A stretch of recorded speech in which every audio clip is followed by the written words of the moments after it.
Olá, comunidade neurocirúrgica do Rio de Janeiro. Estamos abrindo os trabalhos aqui do Congresso, do 20º Congresso da Sociedade de Neurocirurgia do Estado do Rio de Janeiro, onde eu tenho a honra de dar início a esses trabalhos do nosso podcast.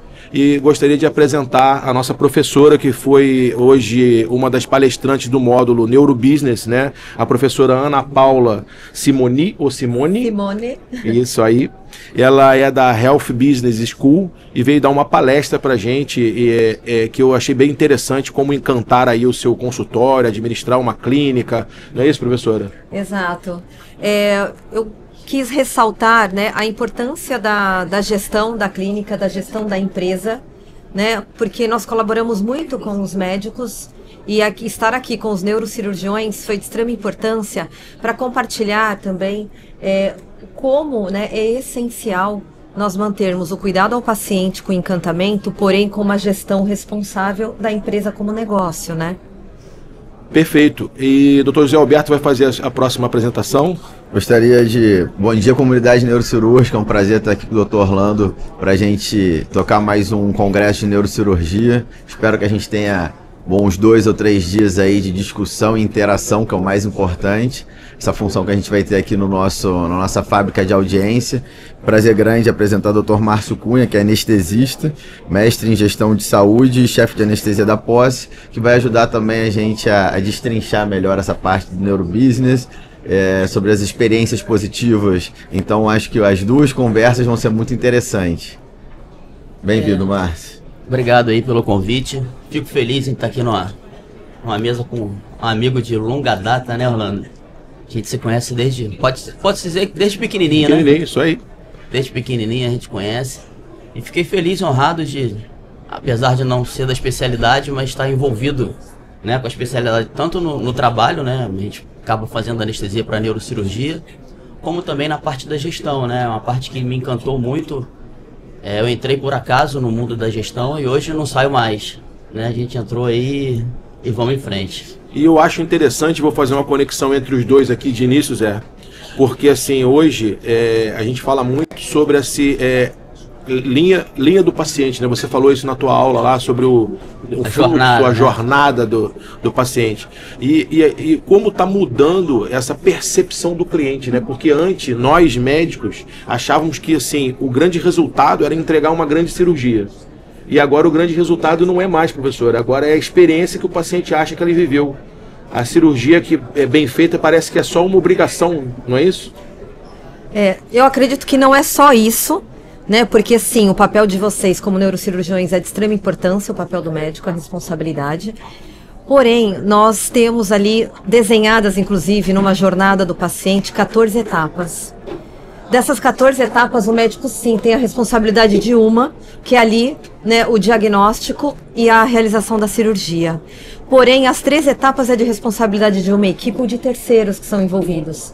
E da equipe, desde esse primeiro contato, né, como o Dr. Márcio também mencionou ali, de forma bastante profissional, o quanto a experiência do paciente é importante, sim. Desde o primeiro contato, que seja pelo WhatsApp ou por telefone, dessa primeira conquista, até mesmo a continuidade do tratamento e do acompanhamento dessa pessoa. Então nós dependemos sim de uma equipe trabalhando para vocês, né? Uma pergunta que eu tenho, que me veio aqui à mente, nesse momento que a gente vive, de tanta inteligência artificial, de tanta generalização das coisas, você sempre com aquele chatbot, as pessoas, tudo muito automatizado. Qual é a impressão de vocês três sobre a gente tentar, obviamente, não deixar a tecnologia passar, que tecnologia, o Orlando sabe bem, tecnologia e dinheiro não pede licença, eles entram, para a gente poder ter um atendimento humanizado e ao mesmo tempo a gente não perder os processos de uma maneira geral. Gostaria de escutar o Márcio e depois a professora Ana Paula. Existe hoje uma linha bem tênue com relação a inovação, tecnologia e cuidado pessoal, né? Como você falou, a gente não pode deixar a tecnologia de fora. Ela vem, né? Apresentei na palestra, a gente tem que buscar inovação, tem que buscar qualidade e às vezes às vezes não, né? Na maioria das vezes a inovação vem a tecnologia vem com qualidade. Sim. Né? Vem para trazer mais qualidade. Né? Esses dias mesmo a gente fez, lá no Ortobarra, a gente fez a primeira prótese de joelho com robô aqui no Rio de Janeiro. E, cara, a qualidade é... o cirurgião ainda tem um pouco da limitação com manusear o material. Mas depois que você passa a manusear de maneira correta, o benefício é muito grande. Então não tem como deixar de fora. Mas Márcio, eu acho que assim, essa tecnologia que vem no ato cirúrgico em si, ela é mais fácil para a gente, médico, administrar isso. Mas assim, a tecnologia do atendimento ao cliente, que eu acho que é o que o Zé queria pegar, aí vamos pegar a professora aí, que ela é a master business disso aí, né? Como a gente consegue alinhar essa tecnologia que o José Alberto falou, né? Que é a tecnologia do atendimento robotizado junto à humanização? Sim. Primeiro já começa, eu vi inclusive de uma experiência de tecnologia também, de empresa de TI, né? Na implementação de um sistema, de uma plataforma, de uma nova tecnologia da inteligência artificial, primeiro nós temos um projeto que é planejado para implementar. Definir o que nós desejamos com aquela tecnologia, porque nós podemos sim pedir para as empresas o que eu quero sim uma humanização, eu não quero que você automatize 100% do meu atendimento. Eu posso ter um atendimento automatizado no primeiro contato, onde eu tenho uma resposta imediata ao paciente, ou um lead, né, uma pessoa interessada à consulta, que é aquele atendimento imediato. Encaminhei, gostaria de agendar uma consulta, ela já tem uma resposta. Olá, seja bem-vindo, olá, bom dia. Ou seja, tem alguém para me responder, a empresa está aberta. Eu vou te dar um feedback, tá? Assim que a senhora disponibilizou lá o QR Code, eu fui lá e cliquei no QR Code e mandei pro seu caminho lá. Não foi um atendimento robotizado, uma pessoa me atendeu e me respondeu. Tá. Eu vou te contar que a primeira mensagem foi... Pode ser. A primeira, por quê? Porque você teve um atendimento, doutor, imediato, ou seja, tem alguém aqui. Então essa primeira reação de quem está mandando uma mensagem, você já teve uma reação positiva, por quê? Porque você teve uma resposta imediata. Em seguida, entrou um atendimento de uma pessoa, fato. Porque lá nós temos, na HBS, na nossa empresa, nós temos um atendimento já de inteligência artificial, só que não é 100%. Eu não uso todas as possibilidades que a ferramenta me fornece. Porque nós definimos que, como nós atendemos médicos, nós definimos quem é o nosso público e o que nós queremos entregar para o público, que são vocês médicos. Então eu tenho uma primeira mensagem automática dizendo: aqui, eu estou por aqui. Tem uma frase, um texto curto. Vamos começar, né? Vamos começar. Em seguida, eu já tenho uma pessoa ali de prontidão, porque é uma pessoa disponível, realmente captando esses clientes que precisam de uma atenção. Isso a qualquer hora? A qualquer hora? Não. Nesse caso, na nossa empresa, no caso, nós temos um horário comercial. Mas é possível fazer um atendimento 24 horas, 24/7, 365 dias do ano? É possível, desde que, e aí depende de planejamento financeiro. Eu vou investir num software ou numa plataforma, numa inteligência artificial. Eu vou programar para isso, só que eu quero pessoas também atendendo. Para isso eu preciso definir quantas pessoas eu preciso dimensionar essa quantidade de pessoas que eu vou atender no horário comercial ou fora desse horário. Posso atender feriados, finais de semana, mas eu preciso entender como que está o resultado financeiro para eu colocar um custo de um profissional ali. Precisa ter a demanda, né? E, Márcio, exatamente, de acordo com a demanda. Será que tem demanda noturna? Ou as pessoas estão tão imediatistas? É realidade, né? Isso. Eu tô lá no domingo, acontece isso. Eu tô no domingo, nossa, eu preciso agendar a minha ginecologista, esqueci esse ano. Vou lá, deixa eu já mandar mensagem para a secretária dela, porque amanhã de manhã eu vou ser a primeira a ser respondida. Só que não sou só eu que penso dessa forma hoje. Hoje somos, em geral, os pacientes pensam dessa forma. E na clínica é possível, doutor. Eu posso colocar uma primeira linha de atendimento de inteligência artificial, a segundo momento, no terceiro entra a secretária. Conquistando, porque o objetivo dela hoje é conquistar e vender consulta. E esses softwares hoje em dia, eles são acessíveis? São acessíveis. São acessíveis para as clínicas, são acessíveis sim. Tem, claro, diversas empresas hoje, né? Tem algumas empresas que nós conhecemos, são sérias, nós não vendemos essa solução, nós colaboramos na implementação, no treinamento da equipe, porque eu conto um segredo, hein? A equipe da clínica né, por dificuldade em não acessar ferramentas tecnológicas no dia a dia, é a primeira a dizer, isso não funciona. Mas por quê? Faz parte da mudança. Treinamento. Treinamento. Segredo, doutor, é isso, treinamento. Se você não fizer o E treinamento treinamento é constante. pessoas, E Márcio, você acha que isso, numa linha aí que você disse lá na tua aula, você consegue aproveitar alguma coisa dessa tecnologia aí para esse até aquilo que você mostrou lá da cirurgia humanizada, do cheirinho na máscara? Você consegue aproveitar alguma coisa da tecnologia para isso? Você acha que vê caminho para alguma coisa disso? Sim, sem dúvida, sem dúvida. Hoje, eu não sabia desse detalhe que você colocou aqui pra gente, que você consegue não automatizar tudo. Sim. Camadas, né? Exato, Porque exato. o que eu acho é o seguinte, o contato humano, né, o último palestrante lá, ele colocou o olho no olho. Sim. Isso é fundamental para qualquer fase de sua vida. Sim. É claro que um software pode ajudar, é claro que um robô pode facilitar uma cirurgia, mas o contato, e é por isso que eu acredito sempre no ser humano, onde a gente tem o contato. Você consegue se expressar num olhar, você consegue Conexão se expressar, emocional, né? você consegue se Conexão expressar emocional. num sorriso. Eu acho que eu e tenho isso o robô e as tecnologias. Eu não acho que eu fazem tenho nunca. estudado mais relacionamento com pessoas hoje do que medicina propriamente dito. Então, assim, eu fui numa palestra recente sobre relacionamento e, assim, eu achei bem interessante. Não era do ramo médico, era do ramo de alimentação, né? E as pessoas falando justamente sobre quebrar essa situação, por exemplo, do cardápio por QR Code, né? A pessoa dizendo assim, aquilo afastou tanto o cliente do ramo de alimentação, né, do pedido em si, que alguns desses donos de restaurantes acharam um nicho, onde é um nicho humanizado. Aquilo não personaliza. O nicho humanizado. Às vezes você quer falando no restaurante, você quer um bife, mas que não seja feito na manteiga, porque você tem uma alergia à manteiga. Você pegar o QR Code, você não consegue fazer isso. Você tem Depende, que chamar doutor, tem alguns locais que não é possível você colocar observação, acredita? Você até consegue colocar observação. Eu tive recentemente aqui num restaurante japonês que tem um rodízio, você bota as observações. Mas o que eu achei interessante que ele falou não é isso, Márcio. É que ele acha, o palestrante acha que a chegada da pessoa se apresentando até a mesa, ele consegue fazer uma venda, né? Porque ali é uma venda, né? Claro, claro. Uma coisa é uma venda para autodemanda, né, professor? Autodemanda. Outra coisa é porque autodemanda você vai falar, cliquei nisso aqui, estou satisfeito. A outra coisa é o cara falar assim, pô, se eu não quer associar isso a um vinho que nós temos aqui, então recebemos um vinho diferenciado, que está com preço bom, temos o preço especial do dia e tudo, quer dizer, o valor da venda.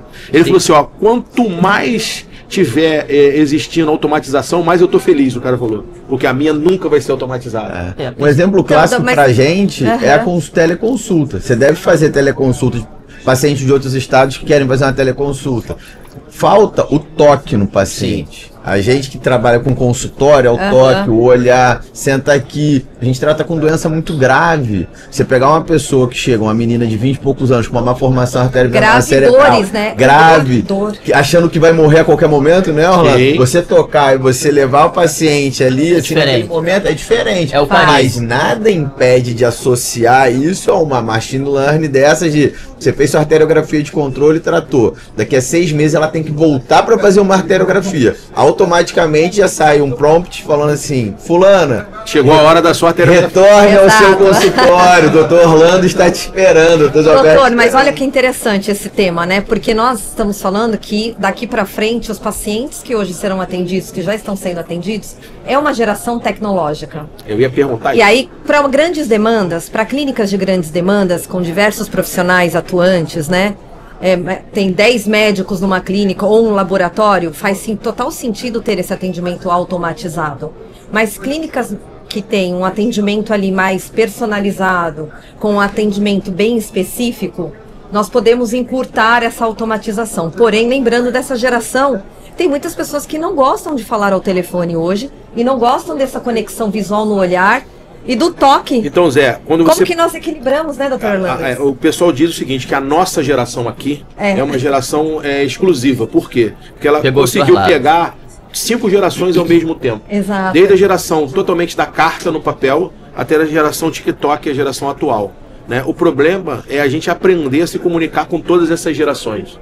E me parece que a geração mais atual, que acaba não sendo muito ainda o usuário nosso neurocirúrgico, Por enquanto, né? Por enquanto. Né? Talvez ele possa ser um influenciador do pai, da mãe, do avô, né, para poder buscar uma consulta, mas ele ainda não é o nosso usuário direto, né? Mas a gente vai ter que aprender a comunicar com ele, porque esse tipo de pessoa, dessa geração, é a pessoa de uma coisa muito rápida e por vídeo, né? Fato, e por vídeo, fato. né? Então, assim, essa comunicação está em franca mudança. A tecnologia trouxe muito imediatismo, né? Imediatismo. Sim. A minha esposa é pediatra. Nossa, E às vezes ligam para ela 2 horas da manhã, ela não atende o telefone, né? Tocou 5 vezes. Bom, deve ser alguma Tem que coisa ser grave, grave. ela atende. Mas via de regra ela não atende. No dia seguinte ela leva bronca do paciente. Doutora, a senhora não me atendeu. Tem que atender, ou seja, o imediatismo que gerou a tecnologia, as pessoas perderam noção também de comportamento, Comportamento, noção de educação. de educação, Etiqueta, né? Educação. noção do dia a dia. Etiquetas, A situação atual das clínicas com as secretárias, eu coloco secretárias, concierges, equipe administrativa desse atendimento, por quê? Quando nós treinamos e mantemos essas pessoas treinadas, só que é um treinamento constante, não dá para eu treinar e depois de um ano treinar de novo. É um treinamento que tem que durar que tem que ocorrer pelo menos a cada 3 meses, porque nós estamos falando de manutenção. Se eu tenho uma equipe treinada que sabe organizar um processo e orientar a médica também, que pode colocar uma mensagem de horário de atendimento. No caso específico do médico é um pouco mais complexo, porque eu nem me envolvo no protocolo clínico. Mas se a clínica tem um horário de atendimento em situações urgentes, né? Quais os casos que entram em contato com o médico, esse tipo de situação estabelecida de processo já ajuda. Porque nós estamos falando de processo organizado, escrito, manual de instrução de como executar e manter a equipe treinada, porque treinamento é processo de repetição. Nós Então, mas pessoas. sabe o que eu vejo hoje, que é muito comum, e a gente enfrenta isso no nosso dia a dia, Zé trabalhou comigo há muito tempo, a gente enfrentou isso junto, né? Todo mundo sabe que o caminho é esse que a senhora está falando, mas a gente tem uma grave crise de executores, né? Uma grave crise. A execução de que o caminho é esse, perfeito. Agora, a sua empresa, por exemplo, ela quando ela faz uma consultoria, eu acredito que seja uma consultoria, Sim. né? Ela executa a formação do processo, ela executa o treinamento, ela executa o retreinamento. É isso que a sua consultoria faz? É isso. Nós executamos o processo e nós fazemos um hands-on, sentar ao lado das funcionárias, escrever o processo, treinar, né? Porque recapitular com elas muitas vezes o que está em mente na cabeça delas da prática do dia a dia, fazer algum tipo de correção se for necessário, até para otimizar, e treinar. É fácil? Claro que não é. Não, pessoal, isso é muito importante que ela está fazendo, tá? Porque assim, eu aprendi isso aí na dor, né? Que existe 2 maneiras de você... No amor ou na dor, né? Eu aprendi na dor, porque para eu ter isso tudo, eu bati muito a cabeça em tudo quanto é lugar, até conseguir desenhar esses processos, desenhar os caminhos, né? Nós temos um caminho dentro das clínicas, que é que eu chamo de esteira do faturamento, que é extremamente crítico, não é uma coisa simples, porque os convênios, o Márcio está do outro lado aí, trabalhou na operadora, né? Então, assim, trabalha ainda na operadora? Tô lá ainda. Tá lá ainda? Trabalha na operadora do outro lado, que eu digo que assim, a operadora, ela tá ao reverso da clínica, né? Ela não é inimiga, mas ela tá ao reverso.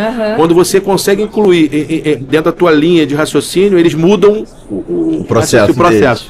Eles mudam o processo. E cada uma tem o seu processo. Então isso é uma situação extremamente difícil. Que bom que agora a gente tem alguém que ajude a fazer isso, né? Sim. Eu acho que esse tipo de conversa aqui, acho que a gente já tem um tempo, é muito importante pra gente saber que todo mundo passa pelo mesmo problema, né, Orlando? Você é uma pessoa com 25 anos aí de mercado, eu mais novo, todo mundo passa pelos mesmos problemas. A dor é a mesma. A dor é a mesma, exatamente. A dor é a mesma. Obviamente em proporções diferentes, mas a dor de você conseguir estabelecer o teu fluxo de atendimento, as cobranças, como é que eu vou fazer o acompanhamento do paciente, manda mensagem todo dia, não manda mensagem todo dia, eu mando mensagem, secretária manda mensagem. E saber contratar também, né? Porque hoje uma realidade que nós também vivenciamos, nós fazemos recrutamento e seleção. Sim. No processo seletivo, pessoas não sabem falar português, ou não sabem escrever. Então, ou interpretar um texto. Interpretar um texto, né? Ler um histórico de um cliente, de um paciente. Então, esse treino não só contratar profissionais qualificados, que tem uma remuneração ideal também de acordo com a clínica que vocês têm. Você leva muito em questão na tua contratação o perfil psicológico da pessoa? Sim. Como é que você traça o perfil para a pessoa, para o cargo? Para o cargo, nós primeiro definir quais são as atividades que ela vai realizar, certo? E aí nós definimos qual é o perfil ideal para aquela função. Perfeito. Certo? Até para buscar pessoas com aquelas características. Você usa que ferramenta? Hoje nós usamos o DISC. É o mais conhecido, né? É o mais conhecido, inclusive é usado até por grandes empresas também. E é uma ferramenta mundial, ela até muito bem conceituada. Tem algumas, né? Mas nós entendemos que hoje ela atende a nossa necessidade para o público que nós atendemos. É o que a gente tem visto o seguinte, que é fácil você recrutar pelo perfil psicológico do DISC. Sim. É fácil você recrutar pelo distância, da onde o funcionário... porque isso é um problema do Rio, né? Uhum. Porque se a pessoa mora muito longe, ela não chega, né? Tem um problema de locomoção, né? Mas é muito difícil você evoluir nisso que você falou, né? No conhecimento que a pessoa tem para o cargo, entendeu? Na execução efetiva do cargo, eu acho que por uma deficiência realmente educacional. E aí nós temos uma questão cultural, é entender também a questão cultural desse profissional que está chegando. Né, no momento de apresentar os candidatos, trazer essa situação real. Mas são pessoas que são treináveis. O que nós precisamos entender ali, no momento de contratar, são pessoas que são treináveis, tem testes para isso. Mas são pessoas treináveis que vão se desenvolver? Pode ser alguém que não fique eternamente, porque alguém que vai se desenvolver, vai chegar no momento que ela não fica mais na clínica, porque ela vai voar, né? Eu tenho feito uma coisa agora que eu acho que é meio contrário ao que vocês fazem, pelo menos as consultorias não preconizam isso. Eu ainda dou uma chance final da pessoa querer ficar ou não quando eu faço o onboard. Porque eu acho que às vezes as pessoas passam por todo o processo seletivo, né? Apesar de todas as regras estarem claras, você tem que fazer isso, você tem que executar isso, o seu caminho é esse, você tem que ser dessa maneira, né? Mas chega no final, eu acho que tem que perguntar à pessoa. Você consegue? Você quer? Você consegue me entregar isso? Uhum. Né? Doutor, e a participação no caso, o seu exemplo que você está citando claramente, como gestor da sua clínica, deixar isso muito claro para quem está chegando é importante. Hoje nós realizamos o onboarding, colaboramos com esse onboarding, de como realiza, de como treina, plano de treinamento, qual o período que a pessoa será treinada, no que ela será treinada, orientações comportamentais nós passamos também, né? E aí regras, regimento interno, normas e condutas, mas o conhecimento técnico no dia a dia, da atividade em si. E qual é o dinamismo da clínica? O papel de vocês como gestores é essencial, exatamente para que tá claro que é isso, essa é a atividade. Você quer realmente ficar? Isso é super importante. De fato, é uma responsabilidade grande, né? Orlando, o que eu vejo, só para dar minha última opinião aqui, o que eu vejo hoje, depois que eu comecei a me envolver, né, mais diretamente, a me especializar na área de gestão, o nosso modelo de saúde privada é um modelo, para mim, falido. Sim. Por quê? Eu vou dar minha opinião. Ele está falando saúde suplementar. Certo. Saúde privada, saúde suplementar. Por quê? Cada um pensa em si, ou seja, é um modelo perde-perde. Todo mundo perde. É o hospital querendo ganhar do convênio, querendo ganhar do paciente, querendo ganhar do governo. É o paciente, porque paga o convênio, são os 5 stakeholders e os 5 stakeholders estão insatisfeitos. Ele quer fazer, exatamente. Então, fica todo... Só que nesse modelo, o que acontece? Você que é dono da clínica ou dono do hospital, você quer se especializar para poder tirar mais do convênio, para poder tirar o máximo possível do paciente. As acreditações. E por aí vai. Então, hoje, se você não terceirizar a sua gestão, ou se você não fizer a sua gestão única e exclusivamente, você fazer, não tem mais espaço para você ser médico e gestor. Não tem mais espaço para então, ou você terceiriza, ou você vai perder, como todo mundo perde, mas você vai ser o que vai perder mais.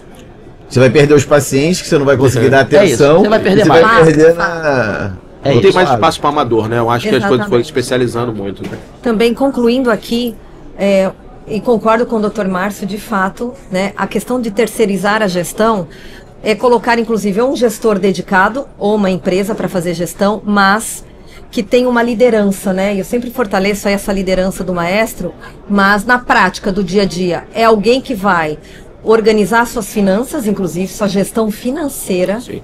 E sua gestão ali administrativa como um todo. Se você não tiver um bom gestor para que faça esse trabalho por você e você analise no final de tudo um resultado, e aí nós estamos falando das vertentes de gestão, de finanças, pessoas, processos, realmente é um pouco complexo, né? Desvirtuar a função do médico. Não, e é porque também esse maestro que você chamou aí é o formador de cultura, né? Exato. Se você não convencer o próprio maestro, o próprio dono, o próprio administrador que a cultura da empresa é aquela, exato, né? Como é que você vai convencer para baixo os outros funcionários, exatamente, né? Então começa de cima para baixo, não tem como. Eu vi um podcast interessante com o dono da CIMED, conhece aquele laboratório? Conheço. Ele é um cara bem participativo aí das mídias. Ele falou o seguinte, que quando ele contratou uma pessoa de RH aí, que é uma pessoa muito importante e tal, no Brasil inteiro aí, a pessoa parece que do Itaú, vi que você foi do Unibanco, né? Do Itaú, e aí ela chegou lá e falou assim, olha, o que você quer mudar dentro da sua empresa é uma mudança de cultura. Você quer que realmente eu faça isso? Porque a primeira pessoa que vai ter que mudar é você mesmo. E outra coisa, eu vou te dizer uma situação para você. Se você aplicar o que eu estou dizendo para você fazer, metade das pessoas mais próximas de você, do conselho, da administração, vão sair. Ele duvido. As pessoas que trabalham comigo há muitos anos não vão sair. Ela falou assim, eu estou te falando. Se você quiser a mudança de cultura, metade vão sair. Ele falou, não, eu quero, estou dentro do seu projeto e vamos juntos. Ele fez uma mudança estrutural da CIMED, a CIMED explodiu, né, cresceu muito. E ele falou assim, metade saiu. Exatamente, porque a dor da mudança foi tão intensa que as pessoas não que aceitam. as pessoas não aceitam. Como você falou no início, daquela pessoa dizer que não funciona, né? Fato, doutor. Eu vivenciei, eu tenho que comentar. Eu sei que era conclusão, mas eu acabo comentando uma vivência. Eu participei da fusão do Banco Nacional com o Unibanco. Não posso nem falar do Nacional, já entrego a minha idade. Do Banco Nacional para o Unibanco, né? E depois da Compaq para a HP. E eu fiz parte dessa fusão, dessa mudança e vivenciei, segui em frente, resisti, consegui, né? Aceitei a mudança também. Resiliência. Resiliência total. E depois eu comecei a implementar mudanças nas clínicas médicas quando eu migrei aqui para como prestadora de serviço de saúde. E essas mudanças, elas doem, e de fato. Eu assisti também esse podcast fantástico e concordo plenamente. Muito bom. E aí, vamos fazer o encerramento? Vamos. Então, assim, queria agradecer a toda a comunidade neurocirúrgica, convocar todos aí a assistir os nossos podcasts durante o nosso congresso, 20º Congresso da Sociedade de Neurocirurgia, diretamente aqui do Windsor Barra da Tijuca, para que a gente possa dividir mais conhecimentos com vocês através do podcast. Muito obrigado a todos aí e até uma próxima. Obrigado, professora Márcia. Obrigada. Obrigado aí a vocês. Obrigado, participar Orlando. com vocês, viu? Foi uma honra.